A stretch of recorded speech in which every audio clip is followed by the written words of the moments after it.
혹시 이런 생각해 보신 적 없으세요? 내 월급은 그대로인 것 같은데 왜 대출금은 계속 늘어만 갈까? 개인부터 기업, 심지어 국가까지 우리 사회는 왜 이렇게 끝없는 빚의 굴레에 빠져 있는 걸까요? 오늘 그 근본적인 비밀을 한번 파헤쳐 보겠습니다. 네, 안녕하세요. 정치경제연구소 대안의 유순경입니다. 오늘 말씀드릴 내용은 제가 오랫동안 깊이 파고든 주제인데요.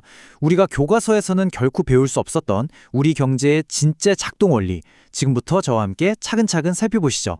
자, 그럼 첫 번째로 우리가 왜 이 문제에 주목해야 하는지, 우리 주변에서 벌어지고 있는 이 부채 늪 현상부터 한번 생생하게 짚어보겠습니다. 정말 이상하지 않나요? 개인도, 기업도, 정부도 모두가 빚더미에 올라앉아 있습니다. 마치 벗어나려고 발버둥 칠수록 더 깊이 빠져드는 그런 덫처럼 말이죠. 도대체 무엇이 잘못된 걸까요? 우리가 보통 뉴스에서 걱정하는 건 나랏빚, 즉 정부 부채잖아요. 근데 그건요, 말 그대로 빙산의 일각에 불과합니다. 진짜 문제는 저 수면 아래에 감춰진 훨씬 더 거대한 민간 부채죠.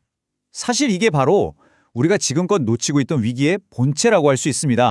자, 이 문제의 진짜 원인을 찾으려면요, 우리가 경제학 교과서에서 배웠던 아주 완벽하고 아름다운 이론의 정면으로 한번 의문을 던져봐야 합니다. 그 속에 숨겨진 환상을 깨트려야만 비로소 진실이 보이기 시작하거든요. 우리가 경제 시간에 늘 보던 그림이죠. 기업이 가게에 임금을 주고 가게는 그 돈으로 다시 기업의 물건을 사고, 이렇게 돈이 빙글빙글 도는 아주 완벽한 순환 모델입니다. 그런데 가만히 한번 보세요. 여기엔 자본주의의 가장 핵심적인 목표, 바로 이윤이 들어설 자리가 없습니다. 바로 그 이윤이라는 존재가 이 완벽해 보이는 순환 모델을 깨뜨리고 아주 거대한 역설을 만들어냅니다. 어떻게 기업의 당연한 이윤 추구가 시스템 전체를 풀 수 없는 수학 문제로 만드는지 그 놀라운 비밀을 지금부터 보여드리겠습니다. 자, 아주 간단한 산수 문제입니다. 기업이 직원들 월급 주고 뭐하고 해서 비용으로 100을 썼다고 해보죠. 그럼 시중에 풀린 돈은 정확히 100입니다. 그런데 기업이 이윤 10을 남기려면 물건을 총 110에 팔아야 하잖아요. 그럼 이 모자라는 10은 대체 어디서 나와야 할까요? 정답은 나올 곳이 없다는 겁니다. 이것이 바로 화폐 이윤의 역설입니다. 그러니까 결론은 아주 간단합니다.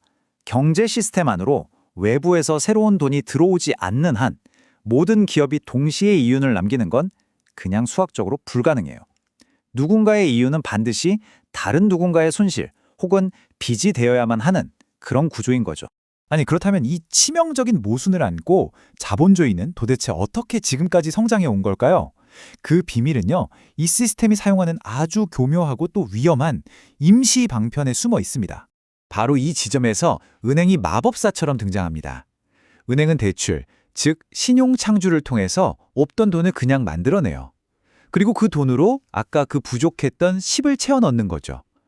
하지만 여기서 반드시 기억해야 할 점은 이렇게 만들어진 모든 새로운 돈은 태어날 때부터 빚이라는 꼬리표를 달고 있다는 사실입니다.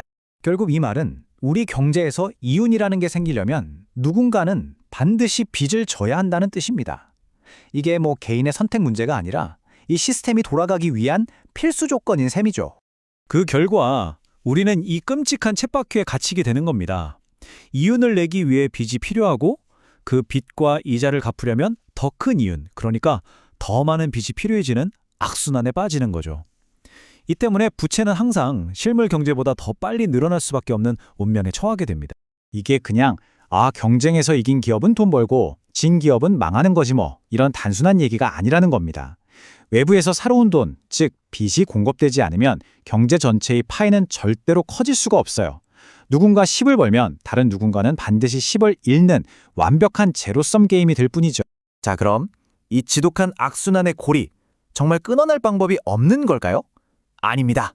있습니다. 지금부터 그 대안에 대해서 한번 이야기해 보겠습니다. 이 모든 문제의 뿌리는 딱 한 곳을 가리킵니다. 바로 새로운 돈을 만들어내는 권한을 민간은행이 독점하고 있다는 것. 그리고 그들은 오직 이자가 붙는 빚의 형태로만 돈을 만들어낼 수 있다는 점입니다. 이 단단히 묶인 매듭을 풀지 않고서는 근본적인 해결이 불가능합니다. 그래서 제시하는 해법이 바로 이 공공화폐입니다. 그림을 보시면 이해가 빠르실 거예요. 기존 방식을 보세요. 민간은행이 대출로 돈을 만들면 그 돈은 경제의 빚으로 들어옵니다. 하지만 새로운 방식처럼 국가가 빚 없이 돈을 만들어서 직접 공급한다면요? 그 돈은 빚이 아닌 순수한 자산으로 경제에 흘러들게 됩니다. 자, 그럼 이 공공화폐라는 게 구체적으로 어떻게 작동하는 걸까요? 간단합니다. 국가가 빚 없이 돈을 창출해서 이자 부담 없이 경제 순환의 공백을 메우는 거죠. 혹시 아까 그 부족했던 10 기억나시나요? 기업이 110을 벌기 위해 필요했지만 어디에도 없던 바로 그 돈이요. 공공화폐가 바로 그 부족분을 채워주는 겁니다. 더 이상 사회 전체가 빚더미에 오르지 않아도 이윤 창출이 가능해지는 거죠. 보세요. 공공화폐가 이렇게 주입되면서 이전에 끊어져 있던 경제순환의 파이프가 이제 완벽하게 연결됩니다. 이제 우리 경제는 빚으로 문제를 계속 덮는 그런 임시방편이 아니라 부채 누적 없이도 이윤을 실현할 수 있는 지속 가능한 순환고리를 형성하게 되는 겁니다. 자, 정리를 해보겠습니다. 진단은 명확합니다. 이윤의 역설이 끝없는 부채 누적과 경제 위기를 낳았습니다. 그렇다면 처방은 무엇일까요? 바로 화폐의 근본을 바꾸는 겁니다. 민간은행이 만든 빚이 아니라 공공의 자산으로서의 돈. 이것이야말로 우리가 이 지긋지긋한 부채의 늪에서 벗어나서 더 안정적이고 지속 가능한 경제로 나아가는 첫걸음이 될 것입니다.